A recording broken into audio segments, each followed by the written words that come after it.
My name's Amanda. I'm 35, and I'm the proud mom of 10-year-old twins, Jack and Emma. After my divorce 2 years ago, we moved in with my parents. At first, it felt like a blessing. I was working long 12-hour shifts as a pediatric nurse, and I needed the support. They offered their help, and I was grateful. My relationship with them had always been a little rocky, but I wanted to make it work for the kids. Then my brother Stephen and his wife Melissa had a baby boy, and just like that, my children seemed to disappear in their eyes. I never thought my own parents would turn their backs on us the way they did. If you're enjoying this story so far, drop a comment letting us know where you're watching from. And hit that subscribe button to join our storytelling family for more true life drama. When David and I ended our 12-year marriage, I was crushed emotionally and financially. He had a solid career as a software engineer, and I had worked part-time as a nurse to raise our twins. After the divorce, I was left with shared custody, a small amount of alimony, and the urgent need to support myself and the kids on my own. That's when my parents Marta and Richard offered a temporary solution. "Just until you're back on your feet," my dad said as he patted my shoulder. Despite everything, I felt thankful. Growing up, I was always the one who followed the rules and took care of everything. Stephen, my younger brother, was the golden child who could do no wrong. I put myself through nursing school over 8 years because I loved caring for children. My path was steady, not flashy. Stephen dropped out of college, started a tech company funded by our parents, and was now earning 6 figures at 32. The favoritism ran so deep, I barely noticed it anymore. Jack and Emma are incredible kids. Jack's creative, always drawing or building something, and he feels things deeply. Emma's bold and athletic, always ready to speak up for what's right. Even with the divorce and the move, they were doing well in school and adjusting. Living with my parents started out okay. They turned the home office into a room for the twins, and I stayed in the guest room. I helped with groceries, cooked most meals, and made sure the kids were respectful of their grandparents' routines. I worked long hours, often overnight, so my parents stepped in to help with school drop-offs and pickups. My plan was to save enough within a year to rent our own place. I picked up extra shifts whenever I could and saved every penny. Rent in our area was high, but I was determined to give my kids a stable home. Then baby Ethan arrived, Stephen and Melissa's son, and everything shifted. My parents had always favored Stephen, but now it was like Jack and Emma didn't even exist. They converted their formal dining room into a nursery even though Stephen and Melissa lived in a spacious 4-bedroom house across town. They bought all this pricey baby gear just for visits. My mom even started canceling plans to help with my kids if Stephen needed anything. "Your brother needs more support," she'd say. "He's new at this." I wanted to scream. I'd been a single mom for 2 years. Did that not count? I tried to stay understanding. New babies bring excitement, and this was their first grandson. Jack and Emma had been the only grandkids for a decade, so maybe it was just the novelty. At first, the favoritism was subtle. Ethan got more expensive gifts at Christmas. My parents constantly commented on how much he looked like Stephen, Jack, and Emma. They were always said to resemble their dad, rarely me. Small things, but they added up. To make up for it, I carved out special time just for the 3 of us: trips to the park, movie nights, and a savings chart taped to my bathroom wall so the kids could see our progress. "Just a few more months," I told them. "By Christmas, we'll have our own place." But as the seasons changed, the atmosphere in the house grew tense. My parents began criticizing every choice I made, what I fed the kids, when they went to bed, how much screen time they had. Meanwhile, Stephen and Melissa could do no wrong. They'd show up late to family dinners or cancel plans last minute, and no one said a word. I was walking on eggshells trying to protect my kids from seeing the favoritism, while also keeping peace in a home we couldn't afford to leave just yet. I needed their help with childcare. Paying for it wasn't an option if I wanted to save for a new apartment. By the end of summer, I was finally making progress. I estimated we'd be able to move out by November. Just 3 more months, I kept reminding myself. 3 more months of keeping quiet, reminding the kids we were guests, and biting my tongue while my parents fawned over Ethan and barely acknowledged Jack and Emma's achievements. I had no idea things were about to get so much worse. It all blew up in September when Stephen called a family meeting. He and Melissa sat at my parents' kitchen table. Baby Ethan dressed in clothes that probably cost more than my entire grocery bill for the week. "We have big news," Stephen said, looking at my parents. "We're finally starting the home renovation." My mom lit up. "That's wonderful, sweetheart," Melissa chimed in while bouncing Ethan. "We'll need a place to stay while it's being done only for 6 to 8 weeks. Before I could even react, my dad was already nodding. "Of course you'll stay here. There's plenty of room." I cleared my throat. "Actually, things are a little tight already. There's 5 of us living here now." My mom shot me a cold look. "Family helps family, Amanda. It's just temporary. And just like that, the decision was made. No one asked me what I thought. No one cared how it would affect Jack and Emma. No one remembered that we were told our stay would be temporary, nearly 2 years ago. Stephen and Melissa moved in that weekend. My dad helped them set up a crib for Ethan. He had never once offered to help when we moved in. My mom cleared out an entire closet for Melissa's clothes. My stuff, it stayed in suitcases for months before I finally bought myself a small dresser. Everything changed overnight. Jack and Emma were told to keep their voices down because Ethan was napping. Their toys were boxed up and treated like clutter. The TV, which they watched after school, now only played Melissa's favorite shows. One evening, after a long shift, I found Emma sitting alone on the back porch, clearly upset. "What's wrong, Swinny?" I asked. Sitting next to her, she sniffled. "Grandma said I was being too loud with my jump rope." But Ethan wasn't even sleeping. He was in the living room with Aunt Melissa. Melissa just didn't want to hear me counting. That same week, Jack came home from school buzzing with excitement. He'd been chosen to represent his class in a district-wide art exhibit. He couldn't wait to show my mom his project. But when he tried, she waved him off. "Not now, Jack," she said. "I'm helping Melissa pick out curtains for their new place." I watched the joy drain from his face. Something in me snapped. That night, once the kids were asleep, I sat down with my parents to talk. I chose my words carefully.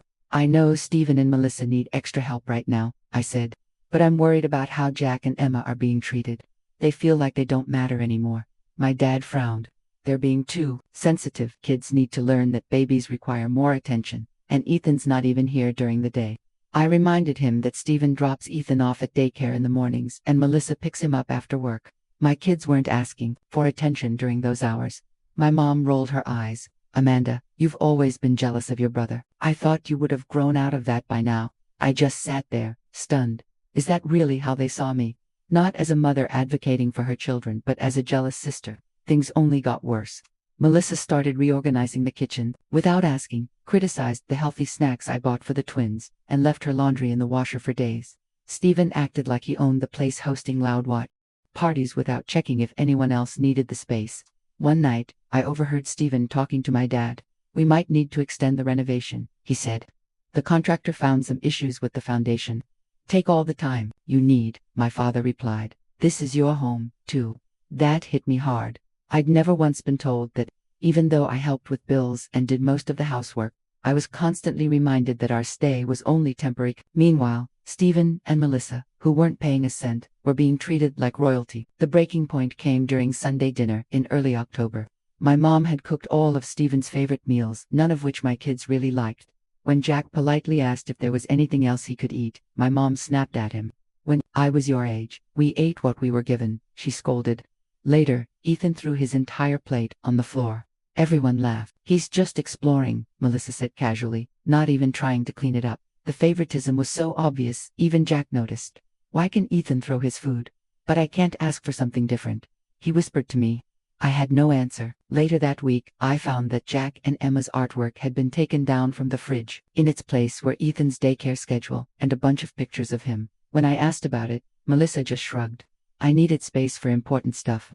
I didn't think anyone would mind. After that, the twins stopped hanging out in the shared spaces. They stayed mostly in their tiny room, the only place they had control over. I started taking them to the library after school when I wasn't working, just to give them a peaceful place where they weren't constantly being shushed or corrected. One day, during a rough shift at the hospital, my coworker Nancy asked, "Hey, is everything okay at home?" I didn't mean to, but it all came spilling out. She listened quietly, then said something I'll never forget. "It sounds like your parents have made your brother's family the honored guests, and you and your kids are treated like unwanted roommates." She was right. And hearing someone say it out loud shook me. I realized just how much I'd come to accept as normal. That night, I didn't go straight home. I drove around for a while, thinking. Then I called a friend of mine who works in real estate. "I need to get my kids out of there," I told her, sooner rather than later. By mid-October, things at home had gone from bad to unbearable. Stephen and Melissa had fully taken over, with my parents cheering them on. The renovations that were supposed to last 6 to 8 weeks were now indefinitely delayed, according to Stephen, though he was vague whenever I asked for details. One afternoon, I came home and noticed a huge box in the recycling. It had been for a $400 high chair my parents had just bought for Ethan. This, right after they'd complained about helping pay for Jack's asthma medication. which my insurance didn't fully cover. When I asked about it, my mom said, "We just want Ethan to be comfortable while he eats here." I couldn't hide the anger in my voice. "Jack needs to breathe." She looked at me like I was being unreasonable. "Your father and I are on a fixed income, Amanda. We can't be expected to cover everything for your kids." It didn't seem to matter that I covered all of my children's expenses myself, and even chipped in for groceries and utilities. Meanwhile, Stephen and Melissa paid for nothing. Then came another incident. Emma was practicing her clarinet in the afternoon, just like her band teacher had scheduled. She'd only been playing for about 15 minutes when Melissa barged in. "Can you not do that right now?" she snapped. "Ethan's napping and I have a work call in 10 minutes. Emma quietly put her instrument away. Later, she told me through tears that she'd now miss her virtual practice session and would be unprepared for her evaluation. I approached Melissa to talk about it calmly. "Maybe we can work out a schedule that works for everyone," I suggested. "My work calls and Ethan's sleep come first," she replied flatly. "Emma can do her little hobby some other time." Her little hobby was something Emma cared deeply about. Her teacher had even said she had real talent. But in this house, everything my children did was treated as a disruption. While Stephen's family got whatever they needed without question, Jack started struggling too. His teacher emailed me about his declining grades and how withdrawn he'd become in class. My bright, social son was turning into someone quiet and unsure. When I asked him about it, he said, "I can't sleep. I'm scared to do something wrong at home. Grandma and Grandpa are always mad at us, but never at Ethan or Uncle Stephen or Aunt Melissa." I started taking extra shifts not just to save more money, but to avoid the toxic atmosphere. My parents saw it as me neglecting family responsibilities, and Stephen and Melissa seemed glad I wasn't around. The final straw came during a family dinner in late October. Extended family, including my Aunt Susan who'd always been kind to my kids, were invited. During the meal, my mom started gushing about how gifted Ethan was. "He's already trying to stand. Stephen was an early walker, too. Some kids just have that natural athletic ability." Then she turned to Jack. "Too bad you didn't get that from your dad's side. David was athletic, wasn't he?" I saw Jack's face drop. He quickly composed himself, but I knew the damage had been done. The message was clear. Any good traits my children had came from their father or happened in spite of me. Clearly, Ethan's gifts were being credited to what my parents saw as Stephen's superior genes. Across the table, Aunt Susan caught my eye with a concerned look. After dinner, she gently pulled me aside. "How long has it been like this?" she asked softly. "It's always been like this, to some extent," I admitted, "but it's gotten a lot worse since Stephen's family moved in. This isn't healthy for your kids, Amanda," she said, echoing what Nancy from work had told me days earlier. "They don't deserve to be treated like second-class citizens in their own family." I nodded, blinking back tears. "I'm working on it. I have a plan." And I did. Since that eye-opening conversation with Nancy, I'd been meeting with my realtor friend during lunch breaks. We'd toured a few places, and I'd finally found a small, 3-bedroom house just 10 minutes from the hospital and still in the Twins school district. The rent was pushing my budget, but thanks to my solid employment record and excellent credit, I was approved. I'd signed the lease the week before but hadn't told a soul, not even Jack and Emma. I didn't want to get their hopes up until I knew everything was in place. The house would be ready for move-in on November 1st, just 1 week away. I'd secretly ordered essential furniture to be delivered that day, and utilities were already set up in my name. Aunt Susan squeezed my hand. "Let me know if you need anything," she said. "I've been worried about this for a long time." Her support meant more than she could know. I'd started to question myself, wondering if maybe I was being overly sensitive, or if I was just the jealous sibling my parents kept insisting I was. But her words gave me the validation I desperately needed. The next morning, I overheard my father and Stephen chatting in the kitchen. "The contractor says it could take another 3 months, Stephen was saying.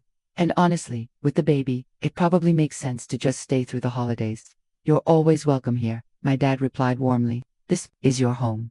The irony nearly made me laugh out loud. When I'd moved in, I was told to find my own place ASAP, that my stay was strictly temporary. The hypocrisy was blatant and heartbreaking, especially for my kids. That night, I took Jack and Emma out for ice cream, something we rarely did on school nights. I needed to be alone with them, away from the tense energy of the house. "I want you both to remember something," I told them as they ate. "No matter what Grandma and Grandpa say, you are both incredible people. You're kind, smart, and important. The way they're treating you isn't your fault." Emma looked up at me, always the observant one. "Are we going to move out soon?" Her question caught me off guard. "What makes you say that?" "You've been working more shifts lately," she said, "and you don't seem as sad. You seem determined. I was stunned by her clarity. She had seen the shift in me before I'd even fully noticed it myself. Just hang in there a little longer, I told them. Keep being your amazing selves. Can you do that? They both nodded. And for the first time in a while, I saw a flicker of hope in their eyes. When we returned home, Melissa was complaining loudly about the twins' backpacks being left near the hallway. This, while Ethan's stroller, diaper bag, and scattered toys practically took over every shared space. Children need to learn responsibility, she said to me, in a patronizing tone, as if I were some clueless first-time mom. I forced a polite smile and helped the kids move their things, quietly reminding myself, just a few more days. But I had no idea how quickly everything was about to unravel and that we'd have to leave even sooner than planned. The following Tuesday, I was working a 12-hour shift at the hospital. The pediatric ward was slammed, 3 new admissions, and a staffing shortage had me running non-stop. I barely had time to glance at my phone during my short lunch break. When I finally did, I saw multiple missed messages from both Jack and Emma. From Jack: Mom, something weird is happening. Grandpa and Uncle Stephen are moving our stuff. From Emma: Grandma says we have to move to the basement. This isn't fair. Then another from Jack: Mom, please come home. They took all our stuff downstairs. And finally from Emma: I hate it here. The basement is cold and gross, and there are spiders. Panic surged through me. I called the house, no answer. I tried the kids' phones, still nothing. I texted Emma: I'll be home as soon as I can. Stay calm. I love you both. I spoke with my supervisor immediately and explained the emergency. She was understanding and arranged coverage for my last few hours, but I still had to finish charting and handing off my patients. It took almost an hour before I could finally leave. The drive home, just 20 minutes, felt like a lifetime. As I pulled into the driveway, my heart pounded. I forced myself to take a deep breath. I needed to stay composed for my children. What I saw when I walked in confirmed every fear. Jack and Emma were sitting on the living room couch, their eyes red and puffy. My mother and Melissa were calmly sipping tea in the kitchen, as if nothing had happened. Stephen and my dad were nowhere in sight. I rushed over. What's going on? Emma ran into my arms. They moved all our stuff to the basement. Grandpa said, we don't deserve the nice rooms upstairs. Jack nodded quietly. He said Uncle Stephen's family is more important right now. I held them both close, anger boiling in my chest, but I kept my voice steady. I'm going to talk to Grandma, okay? Just stay here. In the kitchen, my mom didn't even flinch when I entered. You're home early, she said flatly. Why are my kids' things in the basement? I asked directly. Melissa took a long sip of her tea. We had to rework the space. Ethan needs a nursery, and I need an office since my job is remote now. So, you decided to move my children without telling Min to an unfinished, damp basement, I said, my tone dangerously calm. My mother finally looked up. It made the most sense. The kids are older, they can adjust. And Ethan is here all day. He deserves a proper space. Her words knocked the breath out of me. My children deserve a safe, warm, comfortable room, just as much as Ethan does.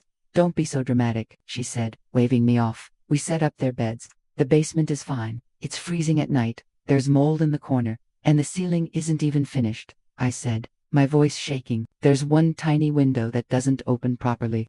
They'll be fine, she said firmly. Family means making sacrifices. Apparently, in her mind, only my children were expected to sacrifice. Never Stephen's.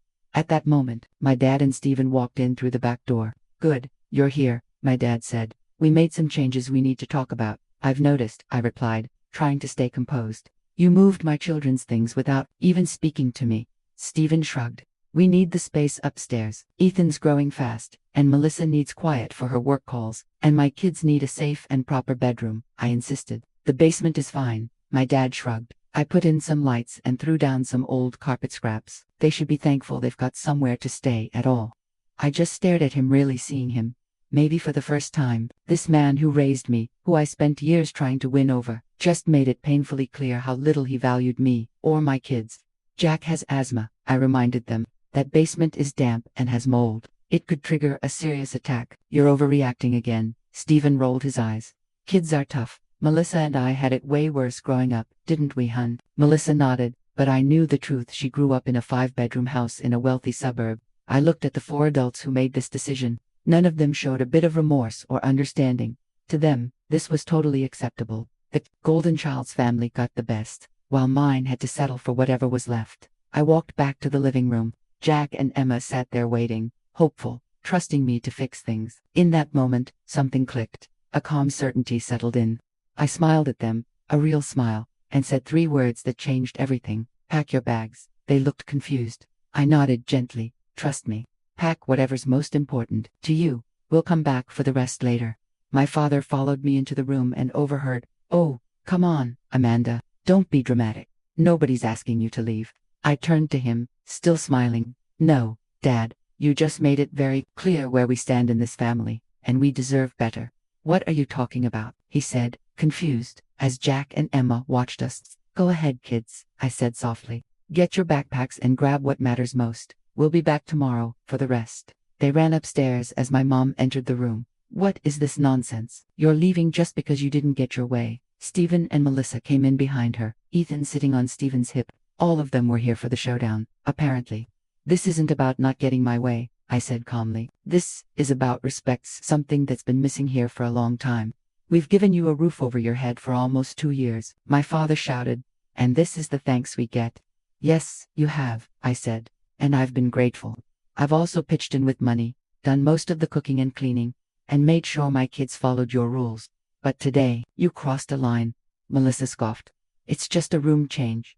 You're being overly sensitive. Would you say the same if someone moved your child into an unsafe space without even telling you first? I asked. She had no reply. The basement is fine, my mom insisted. We didn't need all these special things for you kids growing up. There's mold down there, I repeated. Jack has asthma. It's cold, damp, and has no proper emergency exit. It's not even legal as a bedroom. My dad waved it off. Those codes are just the government interfering too much. I nearly laughed. Now, safety regulations were government overreach when they didn't suit him. Funny how I doubt he'd feel that way if it were him being shoved into a moldy basement. And where exactly are you planning to go? Stephen asked smugly. You haven't exactly been saving, with your spending habits. And there it was, the core issue. They all assumed I was helpless, broke, and completely dependent on them. You're wrong, I said quietly. I've been saving since the day I moved in, picking up extra shifts, building an emergency fund, and 3 weeks ago, I signed a lease on a house not far from here. The silence was priceless. You were going to leave without telling us? My mom asked, trying to sound hurt. I was going to give proper notice next week, I explained. The place isn't ready until November 1st, but after today, I'm not waiting. You're not serious, Stephen said. Where are you even going to stay till then? That's not your concern, I answered. Truth is, my coworker, Nancy, had already offered us her guest room for a few days, if needed. My dad's face was turning red. After everything we've done for youth is how you repay us. Sneaking around and storming off over nothing. Nothing, I repeated. You moved my kids into an unsafe space without my permission. You told them, to their faces, that they don't deserve the same care as their cousin. That's not nothing, Dad. That tells me exactly how you see them and me. Emma and Jack came back down, each holding a backpack and a small bag. Emma had her clarinet, Jack carried his art supplies, and the stuffed dragon he's had since he was 3. We're ready, Mom, Emma said, her voice steadier than I'd heard in weeks. This is ridiculous, my mother snapped. You can't be serious. I am, I said. We'll be back tomorrow to get the rest once things have cooled down. If you walk out that door, my father warned, don't expect to come back. I looked at him sadly. I stopped expecting that kind of welcome a long time ago. Stephen stepped closer. Come on, sis. Let's not do this in front of the kids. Let's talk. They've already seen where they stand in this family, I replied. There's nothing left to say tonight. I helped Jack and Emma load their things into the car. My family watched from the porch, hungry, stunned, unable to believe I was really going through with it. They had been so sure I'd never leave. As I started the engine, my mom rushed over. Amanda, please, you're overreacting. Come inside. We'll figure something out. We'll talk tomorrow, I said, when I come back for the rest of our stuff. But where will you go? She asked, some real worry finally showing. Somewhere we're appreciated, I answered, then drove off. In the rearview mirror, I saw Jack and Emma looking back at that house we'd called home for 2 years, not with sadness, but with relief. Are we really moving into our own house? Jack asked. Almost, I said. We've got a house waiting for us, just 1 more week. Tonight, we're staying with my friend Nancy. Is it because of what Grandpa and Grandma did? Emma asked. I chose my words carefully. It's because we deserve to live where people treat us with respect and kindness. I've been planning this move for a while, but what happened today made me realize we couldn't wait. I didn't like the way they talked about us, Jack said quietly, like we didn't matter. My heart broke a little. You matter, more than anything, I told them, and anyone who doesn't see that doesn't deserve to be part of your life. When we arrived at Nancy's, she greeted us warmly. The guest room was ready, and the air mattress was already set up. Nancy had set up a mattress for the kids right next to the queen bed I'd be using. She even bought ice cream and rented a movie for us to watch together. The twins quietly picked at their ice cream, not quite themselves. Nancy pulled me aside. "I'm proud of you," she said softly. "It takes a lot of courage to set boundaries with your family." "I just wish I'd done it sooner," I said. "Before they hurt my kids like this." "You're doing it now," she reminded me. "That's what matters." That night, as Jack and Emma slept beside me in the unfamiliar room, I felt a strange mix of emotions. Sadness for what should have been, anger over how we'd been treated, worry about what would come next. But under all of that, there was a deep, quiet peace. For the first time in years, I had stood up for myself and my kids without backing down or second-guessing. Tomorrow would bring new challenges, picking up our things, facing more guilt trips, and getting everything ready for the move. But tonight, watching my children sleep peacefully, I knew without a doubt I'd made the right choice. We were finally free. The next morning, I took a personal day from work. Nancy offered to watch the twins while I went to collect our things. But I said no. They need to be part of this, I told her. They need to see that we're doing this together. We arrived at my parents' house around 10 a.m., knowing everyone would be home. My dad answered the door with a frown that slightly softened. When he saw the kids come to apologize for your tantrum, he asked. "No," I said calmly. "We're here to get our things." His face hardened again. "Your mother cried all night after your dramatic exit." "I'm sorry she's upset," I said, and I meant it. I never wanted to hurt my parents, but I had to protect my children. "But we're still moving out." He stepped aside, reluctantly letting us in. My mom sat on the couch, eyes red and puffy from either crying or not sleeping. Stephen and Melissa weren't around. "Where are Stephen and Melissa?" I asked. "They took Ethan to the park," my mom said. "They thought it'd be less stressful if they weren't here while you packed. At least they showed that much awareness." "Jack, Emma, go pack up your room," I told them. "Remember what we talked about. Just pack what you love and need. We'll replace the rest." As they headed upstairs, my mom turned to me. "I can't believe you're doing this to us." "I'm not doing anything to you," I said gently. "I'm doing something for my kids and for myself." "We've given you everything," she snapped. "A place to stay when you had nowhere to go, help with the kids, support during your divorce. I've always been grateful." I nodded. "But that doesn't mean my children should be treated like second-class citizens." "We never said they were less," she insisted. "Didn't need to. Your actions said it loud and clear." My dad joined the conversation, pacing. "This is about Stephen, isn't it? You've always been jealous of him." "No," I said. "This is about Jack and Emma being moved to an unfinished basement without my knowledge or consent. It's about you saying Ethan deserves the better rooms because he's Stephen's son." "You're twisting our words," my mom said. "Am I?" I asked. "You said, and I quote, 'Our other grandson deserves the best rooms.' What else could that possibly mean?" She had no answer. Upstairs, I helped the twins pack. Most of their clothes fit into 2 large suitcases. Jack carefully wrapped his favorite books and his birthday science kit. Emma packed her sports gear and the jewelry box her dad gave her last Christmas. When we brought down the first load, my dad was waiting by the door. "So, where exactly are you going? This mysterious house you claim to have rented?" "We're staying with a friend until our house is ready next week," I said. I didn't owe him details, but I gave them anyway. "And how exactly do you plan to afford rent on your nurse's salary?" he asked, full of doubt. Something inside me snapped. I set the bags down and faced him directly. "Dad, I make $65,000 a year as a pediatric nurse. I have great credit, barely any debt, and I've been saving for 2 years. I can take care of my family without your help." He looked genuinely surprised.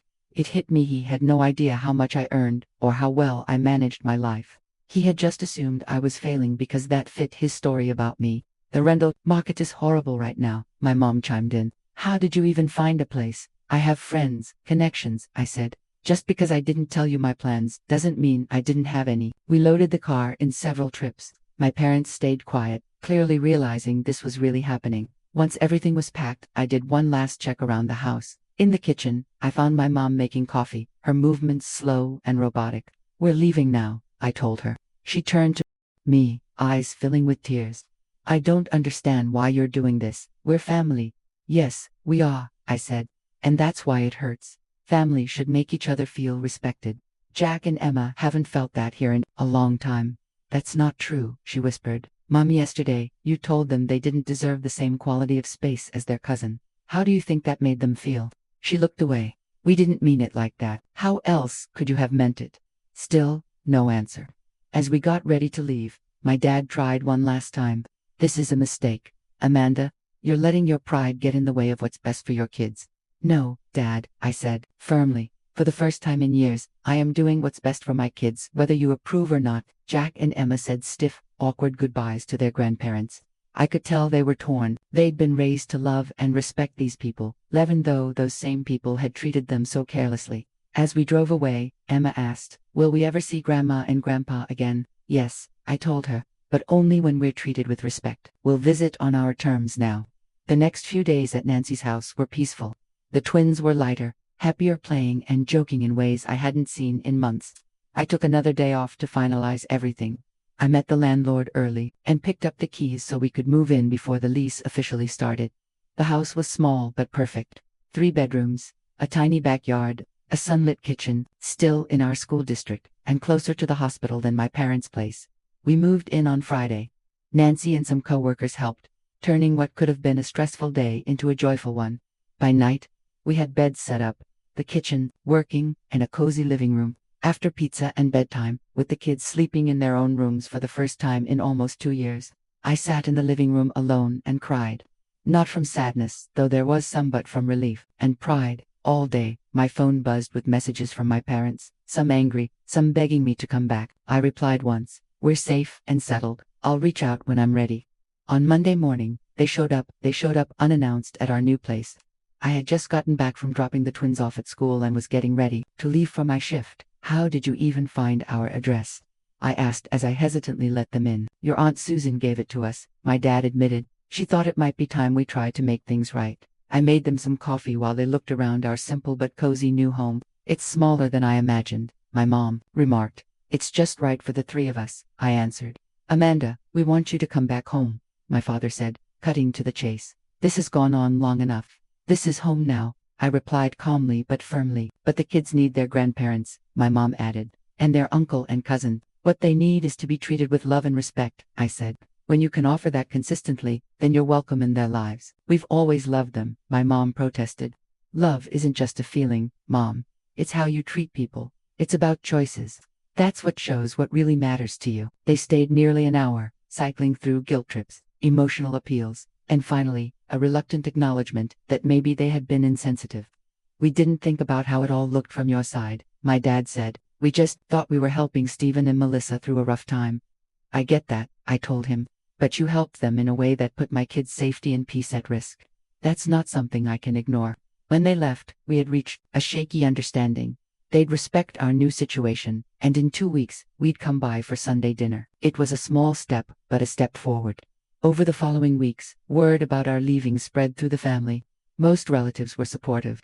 They'd seen the favoritism at family events and weren't surprised. Aunt Susan, especially, became a frequent visitor. She brought homemade cookies and took a real interest in the twins' lives. Meanwhile, a surprise came at Wakai, was offered a promotion to charge nurse on the pediatric floor. It came with a good raise and better hours, fewer overnights, more time with Jack and Emma. Through family chatter, I heard that Stephen and Melissa were struggling. Without me around to help with chores and babysitting, they were finding it harder to manage. My mom, now in her 60s, was worn out from chasing a baby all day and trying to maintain the house without my help. When we finally showed up for Sunday dinner, things were tense but polite. Stephen and Melissa seemed less smug, maybe, realizing how much easier their lives had been with me around. But the biggest difference was in Jack and Emma. I hadn't seen them this happy in years.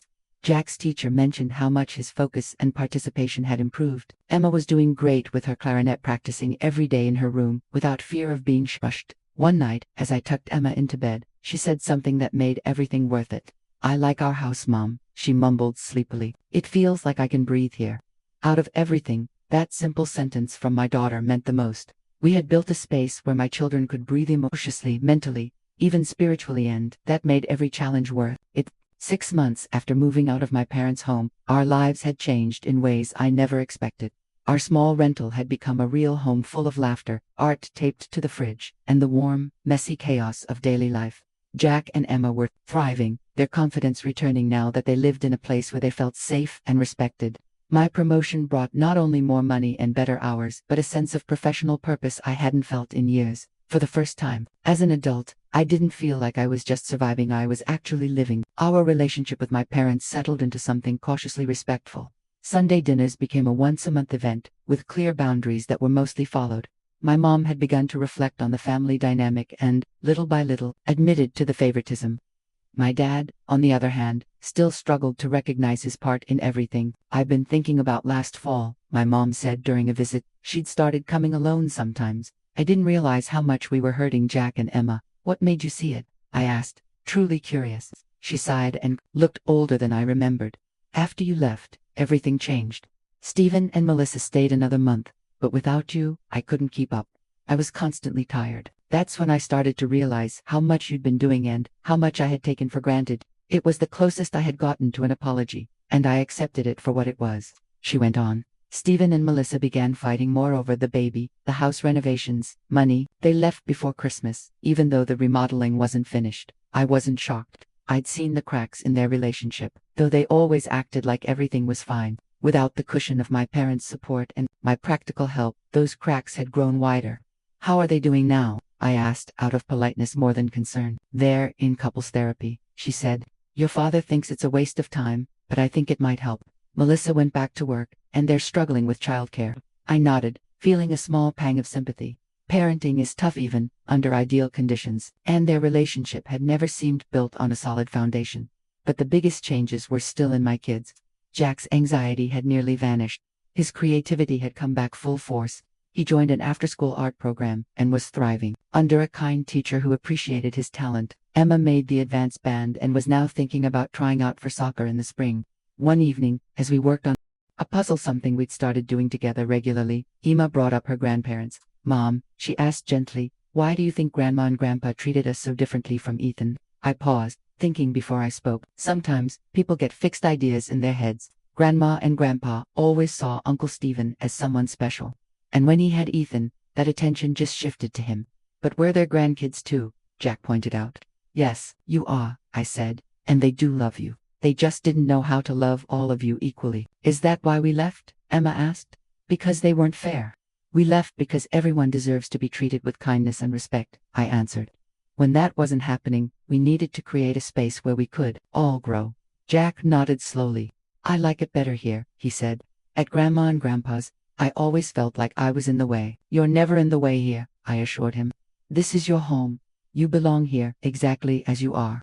We moved on to other topics, but I was struck by how deeply they understood what had happened. Children really are resilient when they're given love, structure, and the truth. In April, something unexpected happened. A small 3-bedroom house in our neighborhood went up for sale just within reach, thanks to my promotion, and continued. After talking things through with a mortgage broker and reviewing my finances, I finally made an offer. To my surprise and joy, it was accepted. Owning a home had once felt like a distant dream after we moved out of my parents' house. I thought maybe it could happen someday, but I didn't expect it so soon. Yet here we were, less than a year later, and it was becoming real. The house needed a few cosmetic fixes, but the structure was solid, and the location was perfect. Most importantly, it would be ours. When I told the twins, they were over the moon. Their energy was contagious. They instantly started imagining how they'd decorate their rooms, what color we should paint the front door, and where we'd plant flowers in the tiny backyard. "Can we get a dog once we move in?" Jack asked, eyes wide with hope. "We'll see," I said, not ready to promise anything, but honestly, the idea was growing on me. A dog might just complete our little family. Buying the house unexpectedly brought my father back into the picture. Even though things between us were still tense, he had experience with real estate and offered to help go over the inspection report. "The roof should be good for another 5 years," he said as we sat at my kitchen table, "but the water heater might need replacing sooner." His advice was practical and supportive. For once, he wasn't trying to take control or pass judgment. It was a small but meaningful shift in our relationship. "I'm proud of you, Amanda," he said quietly as he got up to leave. "Buying a house on your own, most people can't pull that off." The words hit me hard. I'd waited my whole life to hear something like that. "Thanks, Dad," I replied, trying to stay composed. "I know I haven't always been fair," he went on slowly. "Your mom and I have been talking about how we handled things. I can't undo the past, but I want to do better from here on out." It wasn't a full apology, but coming from my stubborn father, it meant everything. "I'd like that too," I told him. When closing day came, the kids were at school, so I signed the papers alone. but I took a photo of the keys to show them. Later, standing in the empty living room of what was now our home, I felt this wave of emotion crash over me. 2 years ago, I was newly divorced, unsure of what came next, and leaning on my parents for support that always came with strings attached. Now, I was a homeowner. I was moving forward in my career, and most importantly, I was giving my kids the stable, loving home they deserved. The road here wasn't easy. I had to face some painful truths about myself and about my family. I learned that setting boundaries isn't selfish, it's necessary. That protecting your children sometimes means walking away from people you once leaned on. That your worth is never defined by someone else's opinion. We moved in on a warm Saturday in May with help from friends, coworkers, and, yes, even my parents. The day was full of laughter as we arranged furniture, unpacked boxes, and ordered pizza for everyone who came to help. That evening, after everyone else left, my parents and I sat on the new back porch, watching Jack and Emma run around the yard. "This is a good home," my mom said quietly. "You've done well, Amanda." I smiled and simply said, "Thank you," fully accepting the praise without feeling the need to downplay it. As the sun set on that first evening in our new place, I looked back on the journey that brought us here. The pain of that October day when my kids were treated as less than had become the turning point that changed everything. What felt like an ending when we left my parents' house had actually been the beginning of self-respect, of independence, of showing my children what it truly means to stand up for yourself and for the people you love. I've learned that family isn't just about blood or obligation. It's about showing up with love, with respect, with consistency. It's about choosing to treat each other with dignity. My children and I built a home, not just the structure, but the feeling of it, a space filled with love, safety, and real connection. And we welcomed in those who treated us with the same care. That night, as I tucked the twins into bed, in their very own rooms, in our very own house, I felt peace like I hadn't in years. We had weathered the storm, and now we were finally home. Have you ever had to make a tough decision to protect your family? I'd love to hear your story in the comments. If this touched you in any way, please give it a thumbs up and subscribe for more true stories about facing and overcoming family challenges. Remember, sometimes the bravest thing you can do is pack your bags and build the life you and your kids truly deserve. Thank you for watching, and may you always find the strength to stand up for what's right even when it's hard.